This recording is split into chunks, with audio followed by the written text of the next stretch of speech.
The parking lot smelled like asphalt and bad decisions. Karen's voice, shrill as a car alarm, sliced through the afternoon heat, demanding everyone's attention whether they wanted to give it or not. "You're too young to be disabled," she barked, her chins wobbling as she loomed over me, her floral muumuu flapping like a warning flag. I gripped the armrests of my wheelchair, my knuckles whitening, as she dangled my handicap placard like it was a piece of trash she'd found on her shoe. The blue plastic card, my legal lifeline to accessible parking, was already creased from her meaty fingers. Around us, the strip mall parking lot buzzed with the awkward tension of onlookers pretending not to stare. A gray-haired woman clutching a grocery bag froze mid-step, and a teenage store clerk lingered by the entrance, his phone half-raised like he wasn't sure whether to record or run. Karen wasn't just loud, she was a walking caricature of entitlement.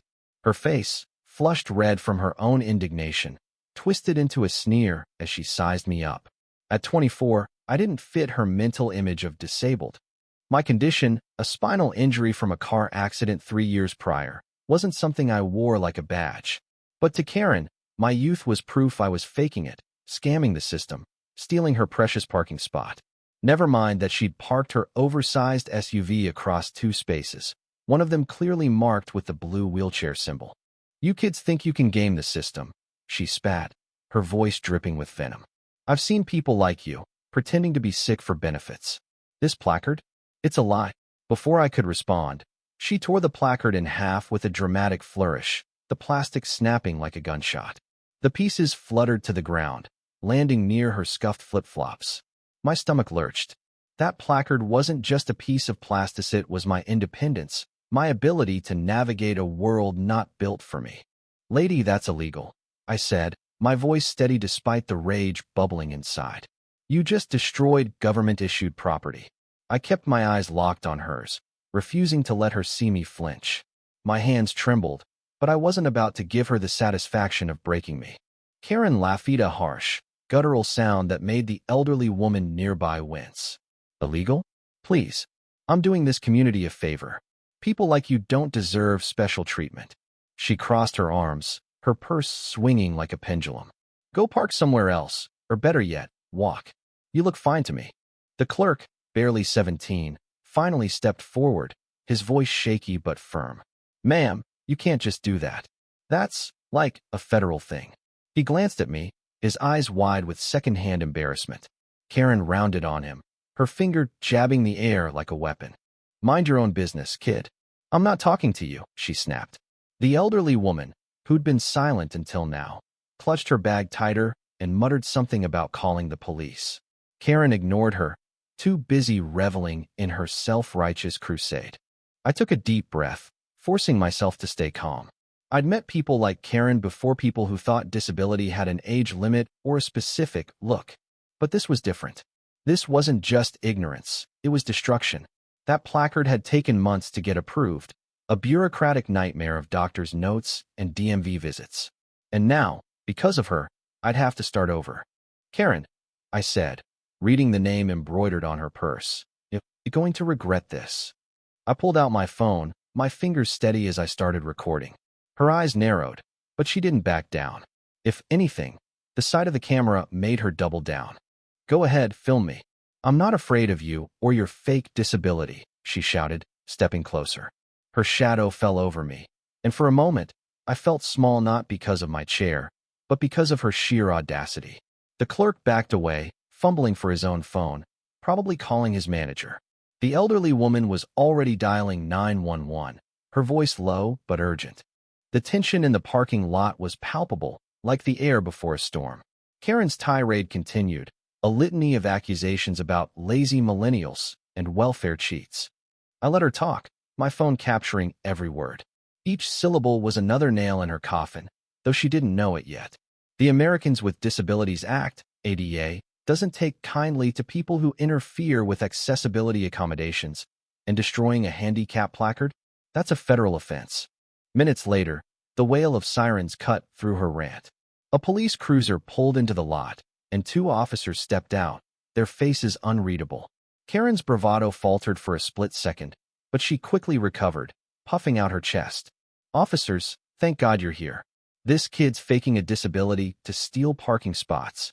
The older officer, a woman with gray streaks in her hair, raised an eyebrow.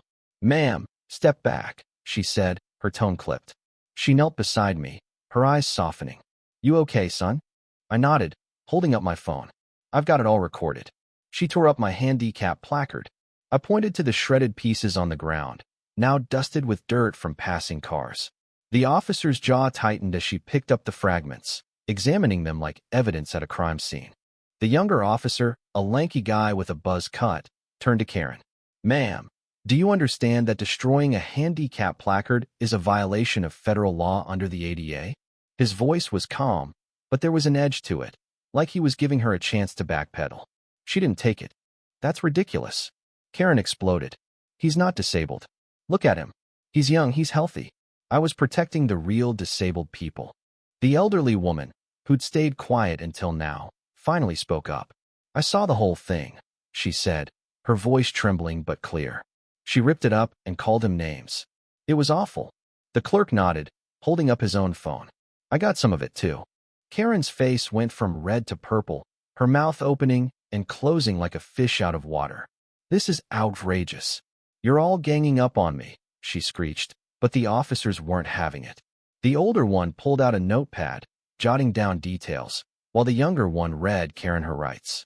I watched, a strange mix of relief and pity washing over me.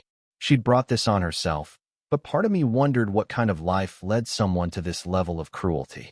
The officers explained that destroying a handicap placard could carry a fine of up to $7,000 under ADA regulations, not to mention potential charges for harassment. Karen's eyes widened, her bravado crumbling like the placard she'd torn. You can't fine me. I'm a taxpayer, she protested, but the officers were unmoved.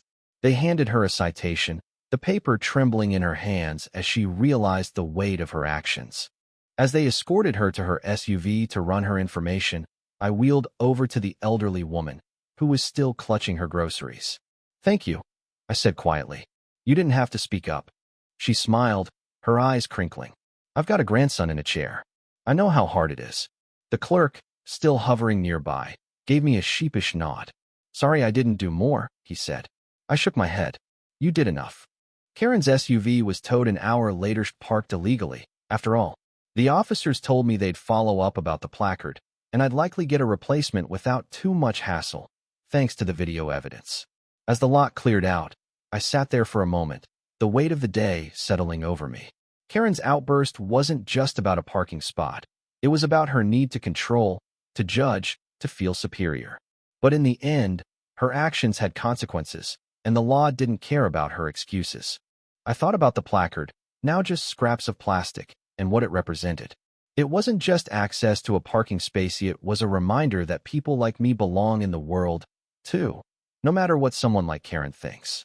Her fine, her towed car, her public humiliation, they were justice, sure, but they didn't erase the sting of her words. Still, I felt a quiet strength in knowing I'd stood my ground, that I hadn't let her break me. As the sun dipped below the horizon, casting long shadows across the lot, I wheeled toward my car. The elderly woman waved, the clerk went back to work, and Karen's SUV disappeared around the corner, towed away like her pride. The world kept turning, and I'd keep rolling with it. The end.